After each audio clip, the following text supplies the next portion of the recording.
temexi.co. Bienvenidos a nuestro canal. Bienvenidos a la playa de Bucerias. There's a little something different today, Jillian. What is it? We're filming? Yeah, so poor Paul. He's got a sinus infection and he's been under the weather for the last week. And he just didn't have the energy to shoot. We had planned on shooting a video yesterday, but just didn't have the energy to shoot it. So Jillian and I thought that we would take you guys on a little bit of an adventure of, you know, what our typical Saturday is like. And usually starts off with a walk on the beach with the doggies. And then I thought I would throw in some of the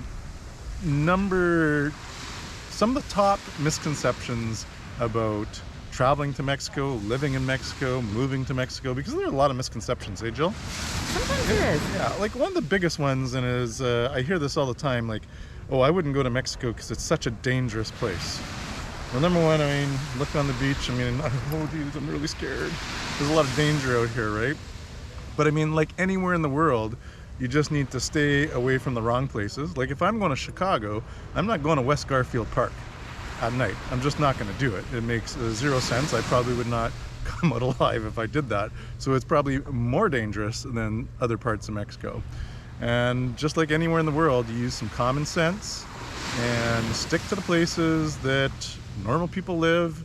Don't hang out with the wrong people, and you'll be fine. Would you not agree? After living here for almost 9 years. Yeah, for sure. I mean, if you want to find trouble, you can find it anywhere. Anywhere. And it doesn't matter if that's in Calgary, Chicago, LA, or Vallarta, Mexico. Anyways, let's let these doggies roam, and we'll continue our little walk. Excellent. Go, Andy. Go, chicken. Go, boom, boom. All right, so here on our dog walk, I thought would be kind of an interesting one is one of the other misconceptions, and it makes a lot of sense now, is that Mexico is just one big beach. We hear that all the time, hey Jill? Yeah.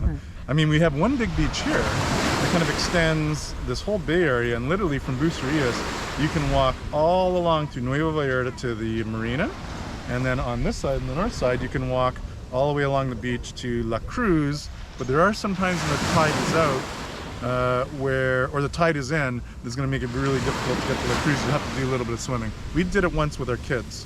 It was a bit of a nightmare. It was a bit of a nightmare. Not that we had to swim, but they complained the entire way. Yeah. Anyways, I brought up my phone because there's so many things that are diverse in Mexico that I couldn't remember them all.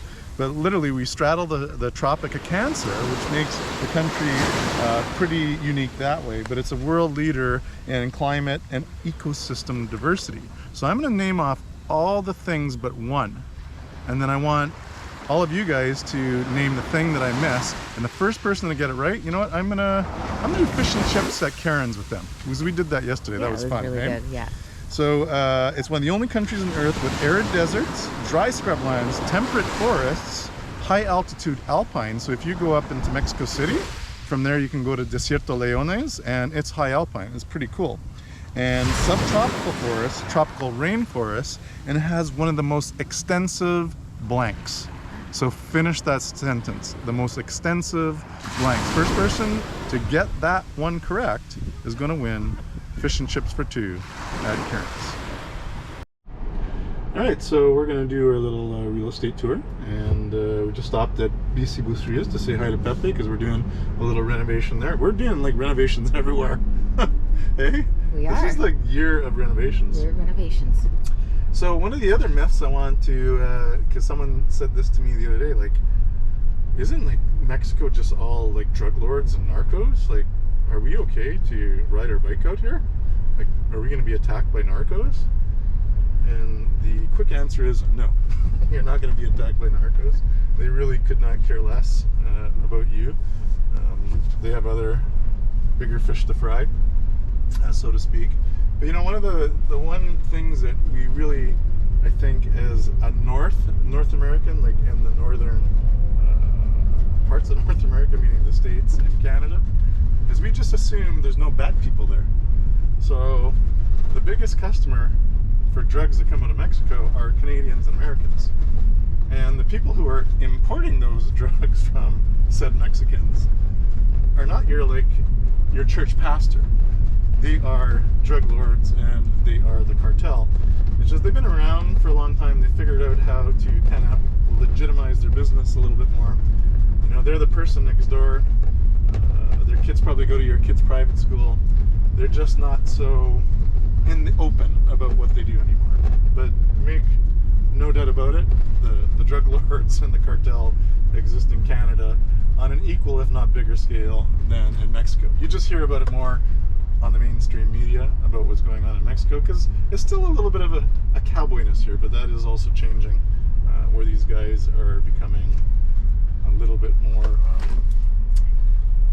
sophisticated. yeah, they're becoming more sophisticated. And not that I'm condoning it, I'm just calling a spade a spade. And we're going to go to Francisco Villa. That is the first property that we're going to visit today. It's actually one that we bought. So I'll kind of show you, give you an idea of what you can buy here and for what price, and also what the opportunities are to develop that. So we're on Francisco Villa, which is just off Estaciones, and just up the road is Cuatro Estaciones, which is our sponsor for this weekend, because don't forget, this is that time of the week again where we give away a week stay in Bucerias, Mexico. And yeah, near the end of the video we're gonna draw. Actually, I already drawed. Drawed? Drew? I already drew. Did I drew? I did the draw. You did the draw. So I have the name. I did it on the randomizer to just be efficient today. So we're gonna announce that name of who won the week stay here in Bucerias. But I thought, you know, let's take a look at some other real estate and what you can get and for what price on this side of the highway. Here we are. All right, so here we are outside the new property we bought here on Francisco Villa. If I was to resell this or list it today, it would probably be listed for around, 2.9 to 3 million pesos. So call that $150,000. There is a building on it, but literally it is the land that we've been discussing here. And there was the owner that we bought it from. I'm actually gonna go say hi to him. Well, here we are in the little courtyard of Francisco Villa. I mean, it's not much, but it does have some potential. I think we would take it down and start from scratch. So again, something like this would probably run you not more than 150 grand for the dirt. What we have on concept here is 4 stories. It would be 4 one-bedroom apartments with dens. So 1 bedroom, a den, 2 bathrooms. And you actually have a little bit of a view of the ocean from up there. We'll go check that out. But the cool thing that we're going to do is on the front side, each one of those 1-bedroom apartments is going to have 2 studios that are going to be locked off. So you would buy basically a whole floor. You could live in the 1 bedroom, or you could live in one of the studios, and you could rent the other 2 units out, and that becomes now your rental income. So here's just an example of you move to Mexico, what is it that I can do to start generating income to live? Well, you know what? We could help you buy a property like this. We could help you, put you in touch with the right people to design it. I've also have, how many years of experience, Jillian? 21 plus years of experience, more now, almost 25 years of experience just doing real estate in both Canada and now in Mexico. I have an eye for it. I kind of know what to do pretty well immediately. I'll put a few of the concepts of what we got. Actually, I'll share that in a future video, but let's go check it out. So, all right, so there's the water guy. So in Mexico, when you hear someone, Jillian's trying to desperately get out of the camera today, but you usually hear a honk that someone's selling fruit or the water guy. Oops. So this, it was not much. It was just rooms. We thought, we can easily probably renovate this into something, but I definitely think we're going to start construction from scratch. But it's a nice large rectangular lot. One of the cool things is that we have this view from upstairs.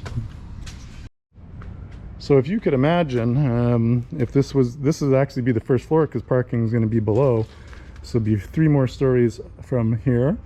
But you'd have a studio on one side, a studio on the other side, and then that whole back area becomes a nice 1-bedroom apartment with a den and 2 full baths.